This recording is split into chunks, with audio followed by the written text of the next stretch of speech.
Everyone, আসসালামু আলাইকুম। আমি জেরিন, ড্রিম অফ তাসনিম মম চ্যানেলে সবাইকে স্বাগত জানিয়ে নতুন দিনে নতুন একটি ব্লগ আপনাদের সাথে শেয়ার করতে চলে এসেছি। যে যেখান থেকে আমার আজকের ব্লগটি দেখছেন, আশা করছি সবাই ভালো আছেন, সুস্থ আছেন। আজকে আর রান্না বান্না খাওয়া দাওয়া এগুলো কিছু শেয়ার করিনি। আজকে ব্লগটি দুপুরের পর থেকে শুরু করেছিলাম আর কি। দুপুরের খাওয়া দাওয়ার পর থেকে মেয়েকে ঘুম পাড়িয়ে তারপরে এই যে এখানে একটা কুশন করার জন্য বসেছিলাম। ঘরে অল্প কিছু সাদা কাপড় ছিল, তো সেই কাপড়টা দিয়েই ভাবলাম যে একটু কুশন তৈরি করে ফেলি। আর সেটা নিয়েই একদিনের মধ্যেই কিন্তু আমি কুশনটা তৈরি করে ফেলেছি। গতকালকে আর কি আমি কুশনটা বানিয়ে রেখেছিলাম মেশিনে সেলাই করে, আর আঁকিয়েও রেখেছিলাম। আর আজকে পুরা দিনের ভিতরে এই কুশনটা সেলাই করে কিন্তু আমি কমপ্লিট করেছি। আর এই যে কুশনটা কমপ্লিট করে এখন ঘরদোরগুলো গুছিয়ে নিব। আমার মেয়ে ঘুমানোর আগে এখানে বেশ কিছুক্ষণ ধরে খেলেছিল, আর আমি যেহেতু সেলাই করতেছিলাম সেগুলো আর গোছানো হয়নি, সেই জন্য একবারে সেলাইটা করে তারপরে এখন ঘর বাড়ি সব কিছু গুছিয়ে নিব। আসলে ছোট বাচ্চাদের ঘর এমনই হয়, এখন গোছাবো আবার একটু পরেই ময়লা করে ফেলে। এই যে এখন গুছিয়ে রাখছি, আবার সে ঘুম থেকে উঠেই কিন্তু আমার ঘর আবার এলোমেলো করে ফেলবে। একটা সময় ছিল যে সময়টাতে হাতের কাজ করতে আমার খুবই ভালো লাগতো, আর এত পরিমাণে হাতের কাজ করতাম যে আশেপাশের মানুষ বলতো যে তুমি আমাকে এটা বানিয়ে দাও, ওটা বানিয়ে দাও। কিন্তু এখন আর সেই কাজগুলো করতে কেন জানি একদমই ভালো লাগে না।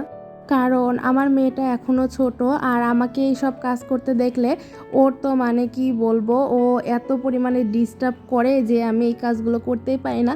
তারপর অনেক কষ্টে ওর 2-3টা জামা আমি হাতের কাজ করেছিলাম অনেক দিন আগেই। তারপর থেকে আর তেমন কোনো কাজই করা হয়নি।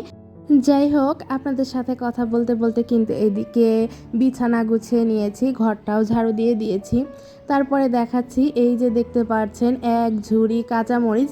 এগুলো কিন্তু আমাদের গাছের কাঁচামরিচ। আমি কিছুদিন আগে বলেছিলাম কাঁচামরিচ ভেন্ডি যেগুলো এনেছিল আমাদের গাছ আছে, সেই গাছ থেকেই নিয়ে এসেছিল। আর এই যে দেখতে পাচ্ছেন মাত্র 5টা গাছ থেকে প্রায় 1 কেজির উপরেও হচ্ছে কাঁচামরিচ তুলছে আপনাদের ভাইয়া। দুপুরবেলা আসার সময় এই কাঁচামরিচগুলো নিয়ে এসেছিল। যেহেতু অনেকগুলো কাঁচামরিচ, আর এগুলো যদি বাইরে রেখে দিই আর নর্মালে রেখে দিই বেশি দিন খেতে পারবো না, সেই জন্য ভাবলাম যে আজকে কাঁচামরিচগুলো ডিপ ফ্রিজে ফ্রোজেন করব। সেই জন্য আমি এখানে কাঁচামরিচের বোটাগুলো এড়িয়ে নিচ্ছি। আর সামনে যেহেতু বর্ষাকাল আসতেছে, বর্ষাকালে কিন্তু কাঁচামরিচের দাম প্রচুর পরিমাণে বাড়ে, 400-500 টাকা পর্যন্ত কেজি হয়ে যায়। সেই কথা মাথায় রেখে আজকে এই যে কাঁচামরিচ সংরক্ষণ করব।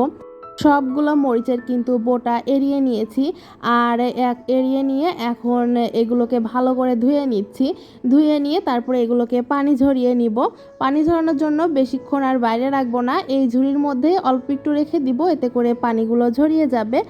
আর তারপরে আমি যেভাবে ফ্রোজেন করব সেটা হচ্ছে কিছু কাঁচামরিচ আমি ফেলে রাখবো, মানে আমার ভাজি তরকারিতে যেরকম প্রয়োজন মতো দেয়া লাগে, তো সেইগুলো সেভাবে রাখবো। আর কিছু আর কি ওইভাবে আস্তই রেখে দিব। এই যে দেখতেই পাচ্ছেন কিছু কাঁচামরিচ আমি ফেলে নিচ্ছিলাম। আচ্ছা, আমার ভিডিওটি যারা দেখতে দেখতে এই পর্যন্ত চলে এসেছেন, আপনাদের কাছে যদি আমার ভিডিওর কোথাও কোনো অংশ একটু হলেও ভালো লেগে যায়, তাহলে প্লিজ একটা লাইক দিয়ে দিবেন। আপনাদের একটা লাইক আমার ভিডিওটা আরও কিছু সংখ্যক মানুষের কাছে পৌঁছে যাবে। আমি কিন্তু সচরাচর লাইকের কথা একদমই বলি না, তো প্রায় কালকের ভিডিওতেও হয়তো বলিনি, আজকের ভিডিওতে বললাম। অনেক আপুরাই আছেন যে ভিডিও দেখেন কিন্তু একটা লাইক দিতে, একটা কমেন্ট করতে ভুলে যান, তাই প্লিজ একটা লাইক দিয়ে দিবেন। আর আমার ভিডিওগুলো যদি আপনি আরও দেখতে চান, তাহলে আমার চ্যানেলটি সাবস্ক্রাইব করে আপনাদের এই ছোট্ট বোনের পাশেই থাকতে পারেন। এই যে দেখতেই পাচ্ছেন কাঁচামরিচগুলো আমি কেটে নিয়েছি, আর কিছুটা বক্সে রেখেছি একদম আস্ত, ওইগুলো কিন্তু আর কাটিনি, শুধু বোটা এড়ানো আছে। আর এখন 2টা বক্সই আমি ডিপ ফ্রিজে রেখে দিব। আপনারা চাইলেই কিন্তু বছর জুড়ে এভাবে কাঁচামরিচ সংরক্ষণ করে খেতে পারেন, বেশি দাম দিয়ে আর কাঁচামরিচ কিনা লাগবে না। আজকের মতো তাহলে এখানেই বিদায় নিয়ে নিচ্ছি। সেই পর্যন্ত সবাই ভালো থাকবেন, সুস্থ থাকবেন। আল্লাহ হাফেজ, আসসালামু আলাইকুম।